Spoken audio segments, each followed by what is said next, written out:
Qu'est-ce qui lui arrive à la 2? Il faut faire chauffer l'appareil ou...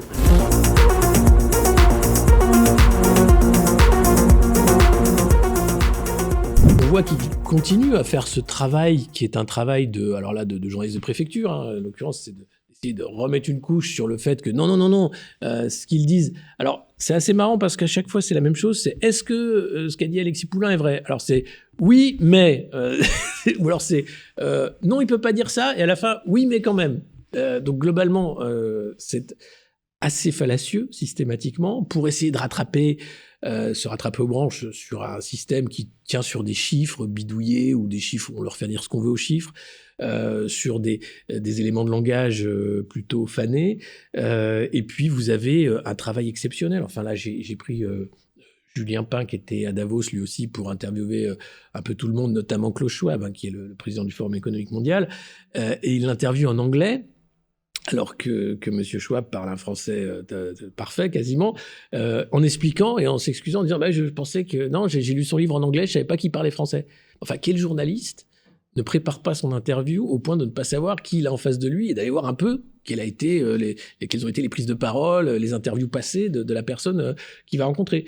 Visiblement, Julien Pin, oui. C'est ça le fact-checking. C'est-à-dire, c'est comme le fast-food. C'est du mauvais journalisme. C'est même pas du journalisme, c'est un ersatz, en fait, pour faire croire que derrière, il y a un travail sur le fait. Le fait. Qu'est-ce que c'est que le fait? Le fait, on est tous d'accord. Un fait, c'est un fait.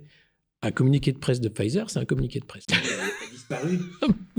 Disons que non, vous avez tout. Vous avez les fast-food de l'info, vous avez la malbouffe. D'ailleurs, c'est le McDo de l'info, bien sûr.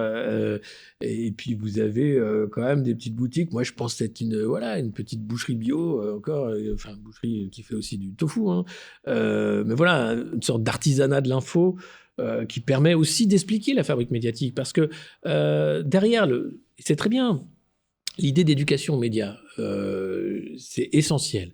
Moi, je donne des cours justement sur l'histoire des médias, de la presse. J'ai fait de l'éducation aux médias.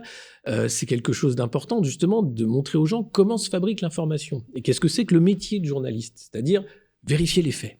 Vérifier les faits. Rien que ça prend du temps. C'est pas évident. Il faut avoir des sources, les protéger, être sûr qu'on peut croiser les sources et ensuite assurer qu'un fait est un fait.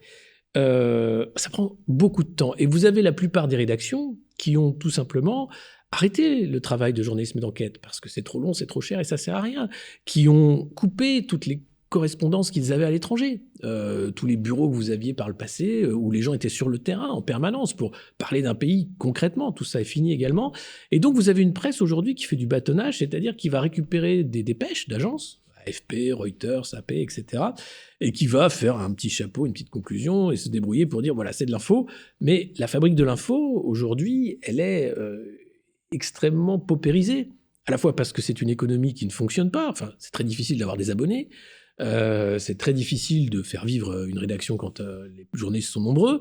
Et vous voyez, c'est d'ailleurs pour ça que ce sont les milliardaires qui s'occupent de la presse, parce que pour eux, un titre média, c'est à la fois un statut social. J'ai un yacht, un jet privé et un média, et puis c'est de l'optimisation fiscale pour certains.